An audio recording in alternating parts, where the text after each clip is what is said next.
Hi, I'm Zach, also known as Big, and today we're bringing you the 2024 Lexus GX550 Overtrail Plus Edition.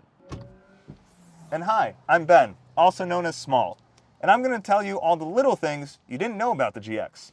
But first, can you use that kick sensor to open this trunk and get me out? Sure. Page 111 of the handbook. The kick sensor only operates in the right corner of the trunk, so you got to kick, try it about there. Sure thing. That's better. An interesting note about the Overtrail Plus Edition that we have here is there are no third row seats. There's no button for it, you can't add them as an option, but Lexus did keep the grab handles for the passengers that don't exist, and they even have the cup holders back here. The one plus, I would say, is that all editions have a regular power outlet back here, so if you want to bring small appliances when you go camping or tailgating, you could totally do that. And the glass hatch is a nice touch. Before we get into the rest of the car, let's talk about the outside, the exterior styling, as well as power numbers that it's putting down. The exterior styling on the GX550 Overtrail Plus is really aggressive. It's really nice to see an SUV with hard lines and square body panels, similar to that of a Ford Bronco or a Jeep, but you don't really see that in the Lexus now. You get a lot around it, so that's nice. Love the LED lighting. We have nothing but great things to say. Daytime running lights are great, headlights are great, the cornering lights, everything's great. The automatic high beams are super sensitive, but they work really well as expected. Power in this comes from a 3.4-liter twin-turbo V6, putting out 349 horsepower and 479 pound-feet of torque. It's got locking center and rear differentials, which makes it extremely capable for off-roading. It has a high and low-range transfer case. Everything works really great. As far as fuel economy goes, it's not too great. 15.6 miles per gallon combined with all the driving we've been doing. A variety of city, highway, even a little bit of off-road. So you're not going to see too great a fuel economy, which is to be expected for an SUV of this size. Speaking of big, the GX550 Overtrail Plus comes with 33-inch all-terrain tires from the factory. They're not too loud, they ride great, and they have pretty good off-road capabilities. It can also tow over 9,000 pounds, which is class-leading for SUVs. Overall, a very capable vehicle, just won't get the best gas mileage doing. And now let's take a look inside. Before Zach tells you about the inside of the car, let me tell you some of the small things here, like your phone. You could drop it right there in the door. It doesn't have a hole. I like that. I have this big water bottle though. It does not fit in the door. Not happy about it. But you do have two cup holders up here.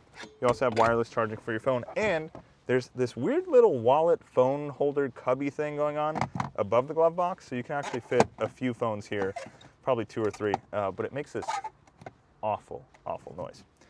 The other thing, refrigerator. It's really, really small, but you have this button that says cool box. You turn it on, and it starts the air conditioning inside the middle compartment so that you can have a sandwich or a couple of drinks that you keep cool inside the car. Nice feature. Now I'll let Zach show you around the infotainment system. Zach, do you want a massage? Sure, man. All right, it's just gonna take 1 click, 2 clicks, 3 clicks, 4 clicks, 5 clicks. You feel it? Not really. Oh yeah, the massage is not very intense. Thankfully, the camera system is accessed with just one button press. And it's a pretty good camera system. It's actually great. The infotainment system involves a large responsive touchscreen with a few different menus. You have your CarPlay menu, your navigation, your audio panel, phone panel. Then you have 2 different settings, your vehicle settings and then your settings. But settings is really confusing, and there's so many settings. And let me show you this wild thing. So let's say we're on FM radio here, and I have my FM radio set to 94.7. I'm gonna go and change the audio settings. So I go to sound and media, then sound tuning, and I have my bass all the way down. So let's say I turn it all the way up, and I think my bass is always gonna be all the way up. But nope, if I change the music now to Sirius XM, and then I change this and go back to settings, I have to scroll in, sound and media, sound tuning. It's not all the way up. It's customized for every single input. There's a lot to figure out in this car. Thankfully you have climate control, little button right here, but it doesn't actually give you all the climate controls. So you have a couple of physical knobs, which Zach will tell you about. Yeah, the only physical knobs you get in here are your dual zone climate control and your volume. Everything else is all activated by the touchscreen. So you can change your driver temperature, your passenger temperature, both of your temperatures, or your volume, but that's it. Everything else, if you want to change your heated or cooled seats, if you want to change your recirculation, turn your AC on or off, change your fan speed, all of that is done through the touchscreen. And you have a heated steering wheel, which is nice. You have auto or different heat levels. But if you have the fan totally off and then you want to cool the car or heat the car, you have to first turn on the fan and then adjust your temps. You do have a few buttons for your front and rear defroster and your heated mirrors, but other than that, all working through the touchscreen. Zach, can you please tell the people about the drive modes in this car? Sure. The drive modes are another interesting feature in the GX550 Overtrail Plus. You have a mode select wheel as well as a few mode select buttons. So you're sitting in your normal drive mode, you change your drive mode and it will turn it to comfort, sport, eco, custom, a ton of different drive modes. That makes sense. Then we're going to turn it to our MTS, mud, terrain, snow setting.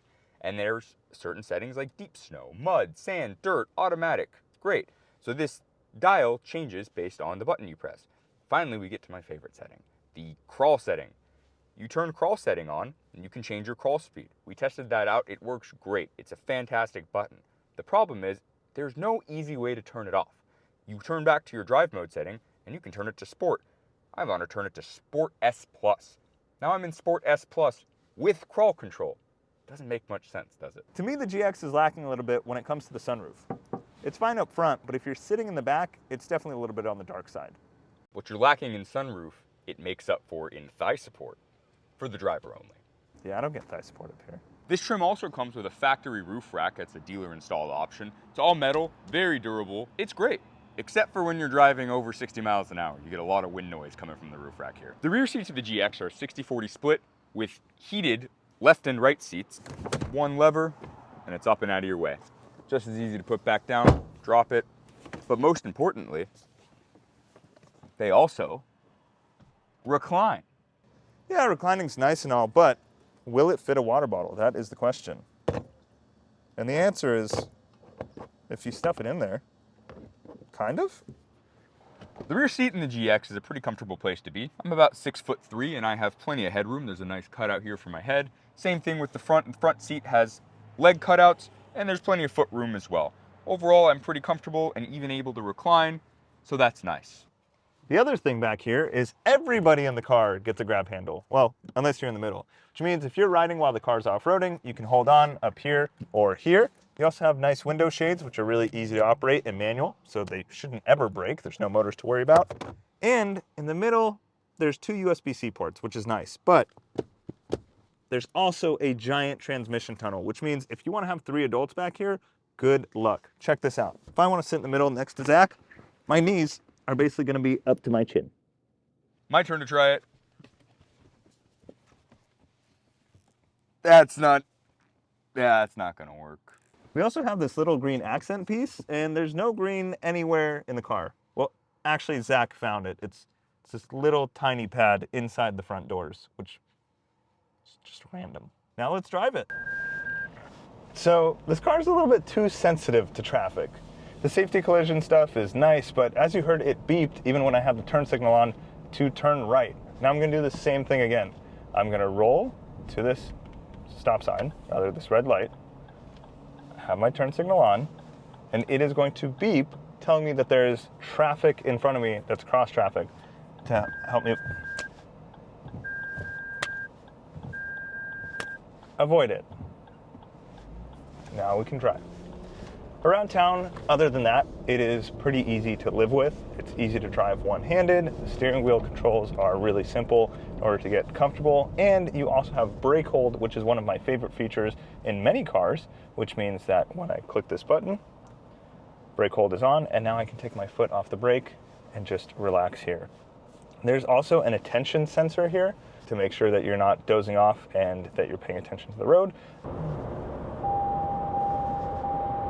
This is helpful when you have adaptive cruise control. If you have your hands off the steering wheel for too long, then it will beep at you. Now I'll pass it along to Zach for some driving on the freeway. It's got a good amount of power. That twin turbo V6 really kicks up, especially in the higher rev range when you need it. It's got paddle shifters. They feel pretty nice to use. They're not very responsive compared to a sports car, but that's to be expected. It drives like a large SUV. It's got good handling. All the different drive modes do a little bit different. I don't really notice a huge difference between eco or comfort or sport or anything like that. I like to keep it in sport. The suspension seems a little bit tighter than the other drive modes there, and the steering especially is a little bit heavier.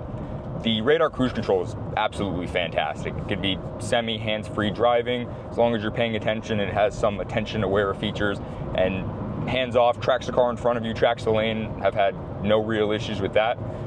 It runs pretty well. The visibility is fantastic. I mean, you can see for miles in this thing, front, back, left, right, center. It's got great large side mirrors with blind spot monitors. Everything as far as visibility in this truck is great. But at the end of the day, it is a large SUV and handles like a large SUV. The seats are a little harder than I would like, especially in a luxury vehicle. They're pretty firm. I wonder if they'll break in with use and with time. I guess we'll have to see how this fares up in a few years. But other than that, it's a pretty basic large SUV. It drives just like you'd expect. Very calm, and the tires don't make too much noise on the road. Even though they're 33-inch all-terrain tires, you're not getting too much road noise from them. The biggest road noise is from the roof rack. And quiet interior, good climate control, on the road, feels very solid, and just a nice place to be. So the last thing we'll talk about is the really amazing camera system on the GX. You'll see as we get close to a parking space, if we're gonna get really tight in here, it'll automatically turn on the camera as you get close. And you get a really great top-down view with everything there. Again, being very sensitive here, but you get a great top-down view with everything there. You can work in forward or reverse, and you get a 360 of the car. As it tracks, you'll see this, it'll load up as it tracks the underside of the car. So you can actually see around and under your vehicle. Gives the tire tracks as you're going through spaces, makes it really easy to navigate this large truck through small parking lots. That same one button press, you can view that under 8 miles an hour, and you can see all the way through your holographic Lexus GX. See moving, adjusting turn lines, just like you'd expect, but a really, really great comprehensive camera system here. Thank you for coming to my TED Talk.